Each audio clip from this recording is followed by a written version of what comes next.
Bonjour à tous. Nous nous retrouvons aujourd'hui pour une séance de grammaire appliquée à l'un des textes de votre descriptif. Ce texte, c'est celui que vous avez étudié lors de la précédente séance. C'est un extrait de la fin du roman La princesse de Clèves de Madame de Lafayette. J'en fais la lecture pour que tout le monde l'ait en mémoire. Je sais que vous êtes libre, que je le suis aussi, et que les choses sont d'une sorte que le public n'aurait peut-être pas sujet de vous blâmer, ni moi non plus, quand nous nous engagerions ensemble pour jamais. Mais les hommes conservent-ils de la passion dans ces engagements éternels? Dois-je espérer un miracle en ma faveur, et puis-je me mettre en état de voir certainement finir cette passion dont je ferai toute ma félicité? Monsieur de Clèves était peut-être l'unique homme du monde capable de conserver de l'amour dans le mariage. Ma destinée n'a pas voulu que j'aie pu profiter de ce bonheur. Peut-être aussi que sa passion n'avait subsisté que parce qu'il n'en aurait pas trouvé en moi. Mais je n'aurai pas le même moyen de conserver la vôtre, je crois même que les obstacles ont fait votre constance. Vous en avez assez trouvé pour vous animer à vaincre, et mes actions involontaires ou les choses que le hasard vous a apprises vous ont donné assez d'espérance pour ne vous pas rebuter. Nous nous intéressons donc, comme d'ordinaire, aux trois grands domaines d'études grammaticales de la classe de première que sont l'interrogation, la négation et les conjonctifs compléments circonstanciels. Nous commençons par l'interrogation et je vous propose évidemment tout d'abord une activité de repérage, repérer les interrogatifs et en faire l'analyse. Comme toujours, je vous invite à chaque activité qui vous est proposée à arrêter la vidéo et à essayer de vous y coller de façon à vous confronter à la difficulté avant d'écouter la correction. Et quant à moi, je propose une correction. Vous aviez ici tout d'abord « Mais les hommes conservent-ils de la passion dans ces engagements éternels ?» Pas de difficulté ici, le point d'interrogation et l'inversion du sujet-verbe vous permettaient de reconnaître assez facilement une interrogative directe. Et cette interrogative est une interrogative totale puisque la réponse qu'elle appelle est soit oui, soit non. Deuxième interrogative, évidemment, dois-je espérer un miracle en ma faveur? Et puis-je me mettre en état de voir certainement finir cette passion dont je ferai toute ma félicité? Un seul point d'interrogation ici, pourtant il y a bien deux phrases. Dois-je espérer un miracle en ma faveur? Que l'on pourrait faire s'achever par un point d'interrogation. Et ensuite, puis-je me mettre en état de voir certainement finir cette passion dont je ferai toute ma félicité, qui se termine par un point d'interrogation. On a donc deux phrases interrogatives, en réalité, directes, qui sont reliées par et, donc une conjonction de coordination, ce qui signifie que nous avons deux interrogatives directes coordonnées. Les deux sont totales puisqu'elles attendent une réponse par oui ou par non. Je vous propose évidemment maintenant des activités de transformation. Tout d'abord, je vous propose de transformer ces deux interrogatives en interrogatives indirectes. Cela pourrait donner, pour la première, je me demande si les hommes conservent de la passion dans ces engagements éternels. Pas de difficulté particulière, c'est une interrogative totale, donc sans surprise, elle est introduite par si. Deuxième phrase, je me demande si je dois espérer un miracle et si je puis ou si je peux me mettre en état de voir certainement. Alors, ce que vous pouvez observer ici, c'est que vous êtes obligé, parce que nous avons deux interrogatives coordonnées, de reprendre le mot interrogatif dans chacune d'entre elles.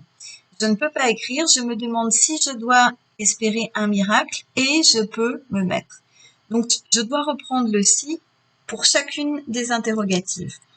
Et la deuxième chose que je vous invite à remarquer, c'est le fait que le verbe « pouvoir » peut être ici soit sous la forme de « je peux », soit sous la forme de « je puis ».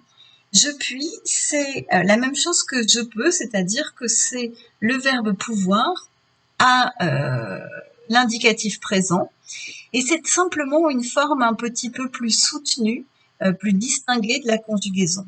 Cette forme-là, je puis, elle est très peu utilisée dans les phrases affirmatives de nos jours. Par contre, elle est obligatoire en cas d'inversion sujet-verbe. Vous ne pouvez pas écrire ou dire « peux-je me mettre en état ?» C'est « puis-je me mettre ». Nous passons maintenant à l'étude des négations. Première activité, évidemment, c'est du repérage. Je vous demande de repérer les négations et d'en faire l'analyse. Elles sont très nombreuses. Prenez votre temps, procédez de façon rigoureuse. Et je me lance dans la correction. Tout d'abord, vous avez de nombreuses occurrences qui font apparaître le système corrélatif N', pas. Le public n'aurait peut-être pas sujet de vous blâmer, ma destinée n'a pas voulu, il n'en aurait pas trouvé en moi et je n'aurais pas le même moyen de conserver la vôtre. Ici, vous reconnaissez dans le N' l'adverbe de négation ne, qui s'est élidé devant une voyelle, puisque, on le rappelle, le français n'aime pas quand deux voyelles se suivent. Ça nous pose un problème de prononciation, donc on a tendance à élider les mots qui précèdent. C'est une négation grammaticale, c'est un système corrélatif, le forclusif c'est pas, et nous on sait que quand le forclusif est pas ou point, la négation est totale.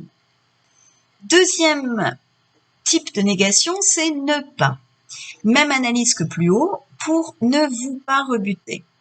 Vous avez ici aussi une négation grammaticale, un système corrélatif avec l'adverbe ne et l'adverbe pas. C'est évidemment donc une négation totale. Simplement, je mets ce cas à part pour que vous regardiez, que vous observiez la place du forclusif.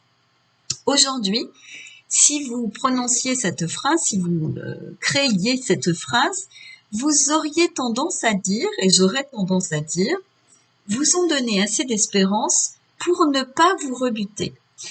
Pour ne pas vous rebuter relève d'un système, d'un niveau de langue un peu moins soutenu parce que simplement il est plus simple de former une négation en collant les deux adverbes plutôt qu'en rejetant l'un des adverbes après un autre élément. Ici, Madame de Lafayette rejette le pas après le pronom personnel. Pour, ne, vous, pronom personnel, pas rebuter. Elle aurait pu tout aussi bien écrire pour ne vous rebutez pas. Vous voyez qu'on est dans une langue un peu plus soutenue, qui est liée évidemment aussi en partie à l'époque. Négation suivante, ni moi non plus. Ici, on s'attarde un peu sur l'analyse. Vous avez d'abord ni. Ni, vous le connaissez, il fait partie de la fameuse liste des conjonctions de coordination. Mais où est donc Ornicart? C'est donc qu'il est là pour relier deux propositions. La première proposition, le public n'aurait pas sujet de vous blâmer. La seconde, moi non plus. On les réunit avec la conjonction de coordination ni. Elles sont donc coordonnées. Et ce ni, pourquoi est-ce que c'est cette conjonction de coordination et pas une autre? Eh bien parce que nous avons deux propositions négatives.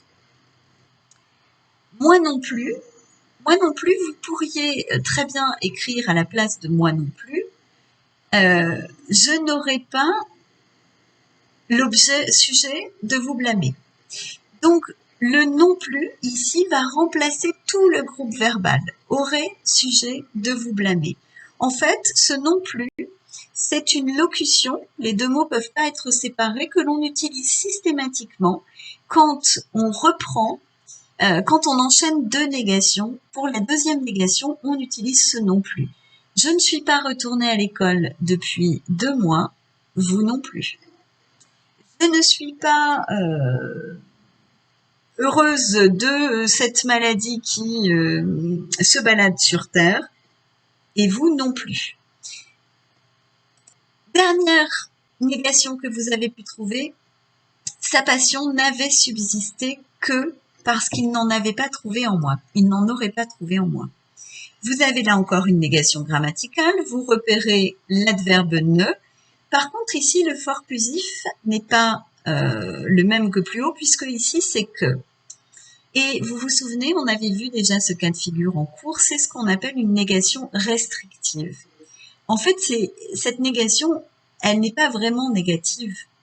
Elle réduit simplement les possibilités. Sa passion n'avait subsisté que parce qu'il n'en aurait pas trouvé en moi, peut très bien se dire de façon affirmative. Sa passion a subsisté seulement parce qu'il n'en a pas trouvé en moi. Je vous propose maintenant une activité de transformation. Passez à la forme affirmative le premier membre de Le public n'aurait peut-être pas sujet de vous blâmer, ni moi non plus. C'est donc le public n'aurait peut-être pas sujet de vous blâmer que vous devez mettre à la forme affirmative et vous voyez ce qui se passe ensuite, à quelle transformation vous êtes obligé. Je propose une correction. Pas de difficulté pour passer le premier membre à la forme affirmative. Le public aurait peut-être sujet de vous blâmer. On a simplement supprimé les deux adverbes de négation ne et pas. Ce qui est plus délicat, c'est par contre ce qui se passe dans le deuxième membre. Je ne peux pas garder ni moi non plus. Je suis obligée de transformer le ni en et. Pourquoi? Parce que, on a dit plus haut, la conjonction de coordination ni permet de relier deux éléments négatifs. À partir du moment où il y a un élément qui est affirmatif, je ne peux plus l'utiliser. Je dois donc me rabattre sur la conjonction de coordination et. Le public aurait peut-être sujet de vous blâmer et moi non. Je ne peux pas non plus garder le plus. Pourquoi? Parce que simplement, ce non plus se justifie uniquement s'il reprend un groupe négatif. À partir du moment où aurait peut-être sujet de vous blâmer est affirmatif, je ne peux plus l'utiliser, je dois donc supprimer ce plus et garder simplement le non. Le public aurait peut-être sujet de vous blâmer, et moi non.